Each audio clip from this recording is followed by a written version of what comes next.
Super league और know super league बहुत ही बड़ा एजेंडा अभी फुटबॉल की दुनिया में चल रहा है कि क्या हम साइड लें यूरोपियन सुपर लीग का या हम नहीं साइड लें। बिल्कुल भी हम आप उसी टूर्नामेंट को सपोर्ट करें जिस टूर्नामेंट को हम बड़े हुए हैं देखते, द यूएफा चैंपियंस लीग, जिसकी ट्यून सुन के अर्लिंग हालैंड सुबह उठते हैं, जिनकी हैट्रिक बॉल्स अर्लिंग हालैंड के रूम में पड़ी हुई हैं। क्रिस्टियानो रोनाल्डो टॉप स्कोरर हैं इस लीग के। एक बहुत ही प्यारी और एक सस्टेनेबल फुटबॉल लीग है, बट इसकी कुछ खामियां हैं और इसी को मद्देनजर रखते हुए कुछ यूरोपियन क्लब्स हैं जो टॉप क्लब्स हैं, उन्होंने एक डिसीजन फॉर्म किया यार कि अपन के फाइनेंशियल मॉडल को स्टेबल और प्रिडिक्टेबल बनाने के लिए अपन एक नई सुपर लीग स्टार्ट कर सकते हैं जिससे कि फैंस का इंटरेक्शन ज्यादा होगा।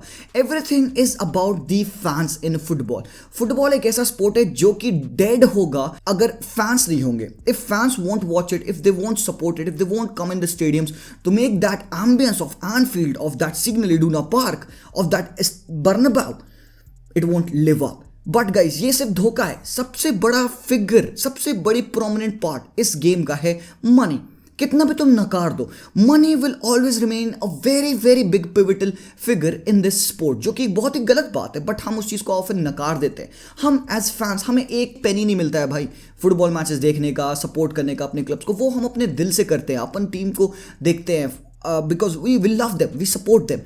But यहाँ पे we see a lot of clubs get a lot of money because they are backed by Qatari owners or oil money or something like that. और हम कुछ क्लब्स को देखते हैं जो कि सस्टेनेबल नहीं हो पाते हैं because they have done previous bad deals in their past and जिसकी वजह से वो अभी currently wreck में हैं। And we have seen कि पूरी entire league struggle करती है, they are getting caught in fraud, scandals and stuff, जहाँ पे वो sustainable नहीं रख पाते अपने ecosystem के because उनके पास viewership नहीं है। So how can all this be eradicated? देखो ESL यूरोपियन सुपर लीग के बारे में मैंने काफ़ी रिसर्च की, काफ़ी पढ़ा, काफ़ी सारी चीज़ें ढूंढ के निकाली हैं। आज इस वीडियो में हम उन्हीं सारी चीज़ों के बारे में बात करेंगे कि क्या नेसेसिटी है, इज इट इवन रिक्वायर्ड, और उससे क्या बेनिफिट होंगे, क्या कौन से इसके।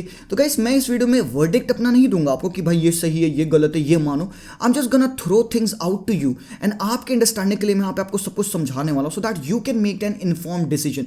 आपको कई बार आधी बातें पता होती है, पूरी बातें पता नहीं होती, and same happened with me as well. इसलिए मैं अभी तक even up till this date मैंने अपना स्टांस नहीं बनाया कि what am I gonna do, am I in the support of ESL और आई एम अगेंस्ट इट, मुझे अभी स्टिल नहीं पता। But what ever I have heard, what ever I have read, what ever I have seen, मुझे लगता है कि I'm a bit closer to supporting ESL than being against it. तो आप भी मुझे बता सकते हो in the comment section after you have seen and heard everything that I have to say in this video. तो पहले हम बात करेंगे यहाँ पे कि नेसेसिटी कहाँ से इजाद हुई ESL की। 1990 में टॉप यूरोपियन क्लब्स एक साथ आते हैं एंड वो यूएफा के अगेंस्ट एक एजेंडा गाड़ते हैं कि भाई हमें और पैसा चाहिए। तो भाई यूएफा अपने रिफॉर्म्स को थोड़ा सा हैंडल करता है एंड क्लब्स को थोड़ा और पैसा मिलता है। 2008 में ECA बनता है, यूरोपियन क्लब एसोसिएशन, जो कि एक peace treaty kind of party थी जो कि यूएफा और फीफा से बात करके अपने मनी रिलेटेड इश्यूज को सॉल्व करेंगे। बेसिकली पीस मेंटेन करना था उनको यूएफा, फीफा में और क्लब्स ऑर्गेनाइजेशंस में। अब इसका मैकेनिज्म ये था कि हर क्लब के एक डेलीगेट जो होंगे वो वर्क करेंगे यूएफा में, जिससे कि क्लब्स के बीच में ट्रांसपेरेंसी मेंटेन रहेगी, ये सारी चीजें होंगी। लेकिन ESL के जो CEO हैं बर्ड राइचार्ट, पता नहीं what ever the name is, इन्होंने बहुत अच्छी चीज़ें पुट आउट की जो कि मैं आप लोगों को पहले इनिशियली बता देता हूं ताकि हम इसके बारे में बाद में बात कर पाए। उन्होंने बताया कि रीजन क्या है ESL को फॉर्म करने का। सबसे पहला रीजन कि भाई European club competition are not attractive enough throughout the year and are not achieving the full potential. इसका मतलब कि उन्होंने डेटा ड्रिवन एक स्टैट प्रेजेंट किया कि भाई 16 से 24 साल के जो लोग होते हैं ना, वो बहुत ज़्यादा इंटरेस्ट नहीं दिखा पाते हैं फुटबॉल में, बिकॉज वो ग्रुप स्टेज के गेम्स में बहुत ज़्यादा इन्वॉल्व नहीं होते हैं। वो चैंपियंस लीग को देखना स्टार्ट करते हैं जब गेम्स और बेहतर होते हैं, प्रोबब्ली फ्रॉम द नॉकआउट्स। और इन्होंने एक और बात की दैट ये जो रिफॉर्म्स हैं ये आगे 2024 में और ज़्यादा वर्सन होंगे बिकॉज ये लोग गेम्स 125 से बढ़ा के 189 गेम्स प्रेजेंट कर रहे हैं। तो lot of games for a lot of clubs to watch and play for, but fans would be split क्यों होंगे वो हम आगे फाइंड करेंगे। बात ये होती है कि जो भी गेम्स ये लोग यूएफा बढ़ा रहा है अगले फॉर्मेट में, वो सारे गेम्स बढ़ रहे हैं ग्रुप स्टेज में, ना कि नॉकआउट्स में। तो यहीं पे थोड़ा सा क्वेश्चन इजाद होता है कि भाई इससे क्या पॉपुलैरिटी फुटबॉल की एक्चुअली में बढ़ रही है। एक और बहुत बड़ा इन्होंने पॉइंटर हिट किया कि भाई मैचेस देखने की जो फी है, जो आप सब्सक्रिप्शन लेते हो सोनी लिव का या जो भी टीवी का सब्सक्रिप्शन होता है, उनके चार्जेस डे पर डे बढ़ रहे हैं। तो इनका कहना था कि भाई हम इस ट्रेंड को रिवर्स करेंगे और ज़्यादा मनी और फैन इंटरेस्ट जनरेट करने की कोशिश करेंगे, जिससे कि टीवी के सब्सक्रिप्शन सब्सक्रिप्शन के एटलीस्ट कॉस्ट डिडक्ट हो। अब वो कैसे होगा लॉन्ग रन पे, I don't know about that, but इन्होंने ये चीज़ प्रपोज की। इन्होंने फाइनेंशियल मॉडल के बारे में बताया कि भाई जो अभी क्लब्स का, फुटबॉल क्लब्स का फाइनेंशियल मॉडल है वो भी अभी बहुत सारे क्लब्स का स्टेबल नहीं है, तो उस चीज़ को हमें इरेडिकेट करना है या न्यूट्रलाइज करना है। इन्होंने एक चीज़ और बहुत सही कही कि clubs are not allowed to manage themselves at European level as they do themselves in the domestic competitions. मतलब कि डोमेस्टिक लीग्स में क्लब्स अपने आप को हैंडल कर पाते हैं, उनके पास काफ़ी सारे रूम्स होते हैं to handle a few things अपने अकॉर्डिंग। यूरोप कंपटीशन में उनके पास इतना से नहीं होता है, particularly in the financial terms of it. ठीक है, इसके बारे में हम आगे और डिटेल में बात करेंगे जब मैं आपको पर ग्रुप स्टेज गेम्स के कॉस्टिंग के बारे में बात करूंगा। आई टेल यू कि एग्जैक्टली कितना पैसा मिलता है एक टीम को चैंपियंस लीग के ग्रुप स्टेज को जीतने में, एंड एक एवरेज टोटल एक चैंपियंस लीग विनिंग साइड को कितना रुपए मिलता है, और how the money gets divided. इसके बाद से एक और इन्होंने बात की दैट वाज वेरी इंपॉर्टेंट कि सॉलिडारिटी पेमेंट जो होती है, सॉलिडारिटी पेमेंट एक ऐसी पेमेंट्स होती हैं जो कि दो जुरिस्डिक्शन, दो ऑर्गेनाइजेशन आपस में शेयर करती हैं, और यूएफए उस चीज़ को हाइड करता है। यूएफए नहीं बताता है कि कितनी सॉलिडारिटी पेमेंट मिली है क्लब्स को, वो किसी के पास रिकॉर्ड नहीं होता है, and the clubs can't even question that. और इन्होंने एक और चीज़ बताई कि भाई यूएफए के जो स्टैट्यूट्स हैं उनमें क्लब्स फॉरबिड हैं कि वो एक तरीके से ऑर्गेनाइजेशन फॉर्म करके टूर्नामेंट को बेहतर बनाने में हेल्प नहीं कर सकते। तो मतलब एक सिंपल मोनोपोली है यहाँ पे यूएफए की, जो वो कहेगा वो आपको करना होगा। तो ये सारी चीज़ें हैं जो कि A22 जो मैनेजिंग कंपनी है यहाँ पे, जिसके CEO हैं बर्न्ट राइचार्ड, उन्होंने ये सारी चीज़ें बताई। अब यहाँ पे भाई साहब एक चीज़ और कहते हैं कि यार देखो, हमने क्या करना है, हमने एक यूरोपियन सुपर लीग बनानी है। उसका फॉर्मेट अभी मैं आपको ब्रीफ में एक्सप्लेन कर दूंगा आगे। बहुत सिंपल सी चीज़ है, वो सिंपली मेरिट पे डिपेंड करेगा, क्लब्स के मेरिट पे डिपेंड करेगा to play in the ESL। अब टॉप क्लब्स हैं वो डेफिनेटली फॉर्म करेंगे उस चीज़ का पार्ट, आपकी जो ESL की लीग्स होंगी। उन्होंने कहा है कि लीग्स को हम डिवीजन कर देंगे, जैसे फर्स्ट सेकेंड थर्ड डिवीजन हो जाएगा ESL का, और 60 to 80 clubs will participate in it. सबसे सिंपल जो बात है कि भाई फैंस को और एक्साइट करना। अब प्रोबेबली आप मकाबी हाइफा वर्सेस मैड्रिड के गेम या शेरिफ वर्सेस मैड्रिड के गेम में आप इतना एक्साइटेड ना हो, आप बायर्न वर्सेस मैड्रिड के लिए ज्यादा एक्साइटेड होगे, ठीक है। और वो जब भी होगा आप देखोगे, आप एक एल क्लासिको साल में 4-5 बार हो जाए आप स्टिल देखते हो, क्योंकि एल क्लासिको की वैल्यू होती है, ठीक है। अब बार्सा वर्सेस पिल्सन होगा तो बहुत सारे लोग नहीं देखेंगे, तो ठीक है। ये जो एक एवरेज 16 to 24 वाले एज रेंज वाले लोग हैं, ये उन मैचेस को नहीं देखते हैं, और कहीं ना कहीं रेवेन्यू कम होता है, ठीक है। तो अब यहाँ पे हमने प्रपोज किया, मतलब ESL वालों ने प्रपोज किया कि भाई एक क्लब है मिनिमम 14 मैचेस खेलेगा। अब मैं तुम लोग एक चीज बताता हूँ, ध्यान से सुनना। एक जो चैंपियंस लीग का जो फॉर्मेट होता है, एक टीम जब क्वालिफाई करती है चैंपियंस लीग में तो उनको अराउंड 16 to 17 मिलियन यूरोज मिलते हैं जस्ट फॉर द क्वालिफिकेशन। अब वो एक ग्रुप स्टेज गेम खेलेंगे, ग्रुप स्टेज गेम जीतने के बाद उनको मिलता है 2.8 मिलियन यूरोज एक गेम जीतने पे।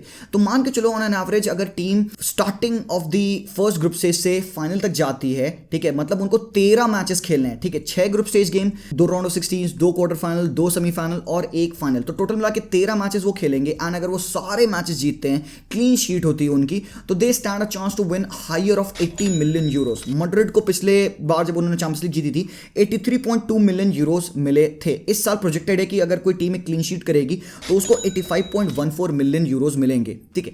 तो मान लो ऑन एन एवरेज एक टीम खेलती है चैंपियंस लीग में and they get knocked out in the round of 16, ठीक है। मतलब उन्होंने 6+2 8 गेम्स खेले and they got knocked out, तो उनको कितना पैसा मिलेगा मैंने जोड़ा यहाँ पे, आप देखोगे उनको क्वालिफाई करने का अराउंड मिलता है 15 मिलियन यूरोज। उन्होंने एक ग्रुप स्टेज गेम खेला, उसका उनको मिलेगा 2.8 मिलियन यूरोज, ठीक है। उसको मल्टीप्लाई कर दो 6 से, 9 मिलियन और ऐड कर लो क्योंकि उन्होंने 2 राउंड ऑफ 16 के मैचेस खेलने, तो समवॉट अराउंड 30 मिलियन यूरोज आप क्लब को देखते हो मिलते हुए। Forgive my math over here, but एक टीम अगर 14 मैचेस खेलेगी, irrespective of the results, they are bound to get a minimum of 28 million euros। अगर पर गेम विन का तुम 2 मिलियन यूरोज भी दो तो it is still higher than what a team on an average earns. और ये UEFA ना भाई $2 बिलियन की किटी बनाती है कि भाई सारे टूर्नामेंट्स को 2 बिलियन यूरो से पार्टी प्राइस जो होता है उनका डिस्ट्रीब्यूट करेंगे। चैंपियंस लीग में सबसे बड़ा भाई इंडस्ट्री है 2 बिलियन की, यूएफए यूरोपा लीग में 465 मिलियन होता है, कॉन्फ्रेंस में 235 मिलियन यूरोस का प्रोजेक्टेड अमाउंट होता है जो कि डिवाइडेड होता है। 55% ये पूरा विनर्स और जितने टीम्स कंपीट करती हैं उनमें दिया जाता है, 45% को रिजर्व किया जाता है, जो टीम क्वालिफाई करेंगे उनमें वो बढ़ता है, ठीक है। तो ये सिनेरियो होता है, बट यहीं पे प्रॉब्लम है। जो ESL कहता है कि भाई वो गारंटी करेगा 14 मैचेस आप खेल रहे हो, तो 14 मैचेस अगर आप खेलोगे तो आपको पता है आप अपने फाइनेंस को प्रिडिक्ट कर सकते हो। अभी क्लब्स क्यों भाई फ्रस्ट्रेटेड होते हैं कि उनको पता नहीं होता कि भाई वो उनको कितना पैसा मिलेगा इस पर्टिकुलर टूर्नामेंट से जब वो चैंपियंस लीग में खेलते हैं, because they don't know where they are gonna finish, ठीक है। तो उनसे उनको रेवेन्यू मॉडल को इन द फ्यूचर प्रिडिक्ट करना स्टेबलाइज करना आसान हो जाएगा। और एक और बात है यहाँ पे कि एक चीज मुझे नीचे लगती है यूएफए की, कि भाई क्लब्स का कोई से नहीं होता। अब अलेक्जेंडर सेफरिन कुछ भी आके कह देंगे, वो कोई भी टूर्नामेंट बना देंगे, कोई भी चीजें बोल देंगे, वो चीज हो जानी है। तो एक बहुत अच्छी सी कोटेशन यहाँ पे मैं पढ़ूंगा, तुम ध्यान देना, कि एक्चुअली ईएसएल के जो लोग हैं उन्होंने पिछले साल से बातचीत की, 50 क्लब से उन्होंने मेजरली बातचीत किया, and they found one simple thing. Clubs ने उनको क्लियर किया इस बात को लेके that it is impossible to speak out in public against a system that uses the threat of sanctions to थ्वाट ऑपोजिशन। मतलब आप यूएफए के अगेंस्ट या कुछ सजेशन में बात कहोगे तो यूएफए के पास वो पावर है कि वो आपको पुट डाउन कर देगा। They won't hear from you, and we have heard a lot of players coming out and say things against UEFA. उन्होंने जो नेशंस लीग चलाई है, हमने सुना है कि केडीबी, कोर्तवा हैव सेड कि भाई हमें मेजरली काफ़ी सारे मैचेस खेलने पड़ते हैं। बट यहाँ पे बात ये है यार कि मुझे नहीं लगता कि यूएफए मतलब champions league and ESL can exist in the same ecosystem, because अगर दोनों हैं एग्जिस्ट कर रहे हैं तो वी स्टिल डोंट नो कि भाई टीम्स कैसे डिवाइडेड होगी, कौन सी टीम्स सुपर लीग खेलेंगी, कौन सी टीम्स चैंपियंस लीग खेलेंगी। तो यहाँ पे आई एम डिवाइडेड। मेरे ओपिनियन में they can only be one tournament that would be played. एक ही टूर्नामेंट होगा, या तो वो चैंपियंस लीग होगा या तो वो सुपर लीग होगा। अब सुपर लीग का बेनिफिट क्या है? डिविजन्स होंगे, यहाँ पे 60 से 80 क्लब्स खेल रहा है, and it is just not about the founder club. नहीं, यहाँ पे कोई ये क्लोज्ड गेम नहीं होने वाला है, ये ओपन टूर्नामेंट रहेगा। रेलीगेशन प्रमोशन का सिस्टम होगा, 3 लीग होंगी, 4 लीग भी हो सकती है, we still don't know about the format. तो भाई अब सिस्टम ये है कि टॉप जो लीग है उनमें से बॉटम 3 या बॉटम 4 टीम्स रेलीगेट होंगी, डिवीजन बी में आएंगी, और नीचे की टीम ऊपर जाएंगी। तो हर एक टीम को मौका मिलेगा कि टॉप यूरोपियन क्लब्स के अगेंस्ट खेलें। वो ब्रॉडकास्टर्स या जो भी स्पॉन्सर्स का मनी है वो उनको डेफिनेटली मिलेगा। अब पैसा कैसे डिवाइडेड होता है, कॉस्ट कंट्रोल बहुत इंपॉर्टेंट है, एंड यही चीज़ बर्न्ड भाई साहब ने, जो सीईओ हैं ईएसएल के, उन्होंने बताया कि भाई हम चाहेंगे कि क्लब्स अपने पैसे को अच्छे से डिवाइड करे, वो उतना ही पैसा खर्च करे जितना वो खर्च कर सकता है, to keep the system sustainable. और यही चीज़ हमें ऑब्जर्व करनी, ये बहुत बड़ा डीमेरिट हो सकता है ईएसएल का, कि पैसा अगर आता है तो आप उसको कहाँ इस्तेमाल करते हो। तो यहाँ पे बर्ड राइचार्ड जो है उन्होंने बोला कि भाई क्लब्स को अपने पैसे को अच्छे तरीके से मैनेज करना होगा। बट इसके अगेंस्ट है हैवियर तेबास। सबको पता है भाई कि ला लीगा के जो हरामखोर हैं तेबास, उन्होंने कहा भाई अगर बार्सिलोना और मैड्रिड इस चीज का पार्ट बनेंगे तो सबसे पहले तो इनको ब्रॉडकास्टर्स की जो रेवेन्यू की जो मीटिंग होती है, जिसमें डिसाइड होता है भाई कितना कितना पैसा कहां किसको मिलने वाला है, उन मीटिंग में मैं इन 2 क्लब्स को नहीं बैठाऊंगा, because these 2 clubs have been a part of ESL project. तो आप ये मान के चलो कि simply La Liga is against this. La Liga अगेंस्ट है सुपर लीग के। हमने बहुत टाइम से देखा है कि तेबास अगेंस्ट है एक दूसरे थर्ड पार्टी टूर्नामेंट में। और भाई प्रीमियर लीग भी कौन सा बहुत ज़्यादा साथ में है। तो यहाँ पे स्काई स्पोर्ट्स के भाई जो एक्सपर्ट है, इन्होंने क्या बात बोला सुनो तुम। स्काई स्पोर्ट मतलब English football is against super league, मतलब दैट इज नॉट शॉकिंग यार। इन्होंने लेकिन एक बहुत सही बात बोली, जो कि इन्होंने कहा कि भाई प्रीमियर लीग जब स्थापित हो रहा था तो प्रीमियर लीग के ओनर्स ने क्लब से एक डॉक्यूमेंट पे साइन कराया कि that they can not collectively come together to form a third party और एक extra tournament outside the format of the Premier League. मतलब प्रीमियर लीग से जो टूर्नामेंट एक्सेप्टेड नहीं है वो टूर्नामेंट में आप नहीं पार्ट ले सकते हो। तो यहाँ पे क्लब्स को सिंपल घर पे एक चिट्ठी जाएगी कि हरामखोर तुम प्रीमियर लीग के लॉस ब्रेक कर रहे हो becoming a member of the super league, because Premier League doesn't recognise ESL अभी इस पॉइंट टाइम पे। They have a working method with UEFA and FIFA, तो वो उनके टूर्नामेंट्स में खेल लेते हैं। प्रीमियर लीग अलाउ करता है, प्रीमियर लीग के रूल्स अलाउ करते हैं, बट प्रीमियर लीग के फॉर्मेट के आउटसाइड कोई भी अगर एक क्रिएशन होती है लीग की तो प्रीमियर लीग के clubs won't play. Last time यही हुआ था, प्रीमियर लीग ने चिट्ठा भेजा था भाई, फिर क्लब्स ने धीरे धीरे अपने आप को पुल आउट कर लिया था। पहले सिटी, फिर चेल्सी, एंड फिर रात तक पता चलता है कि सारे क्लब्स ने पुल आउट कर लिया। बट अभी क्योंकि हमने देखा है कि नए रिफॉर्म्स आए हैं, नए स्ट्रक्चर, नए फॉर्मेट में यहाँ पे ईएसएल को प्रेजेंट किया गया है, आई स्टिल बिलीव कि this is a very good format to play.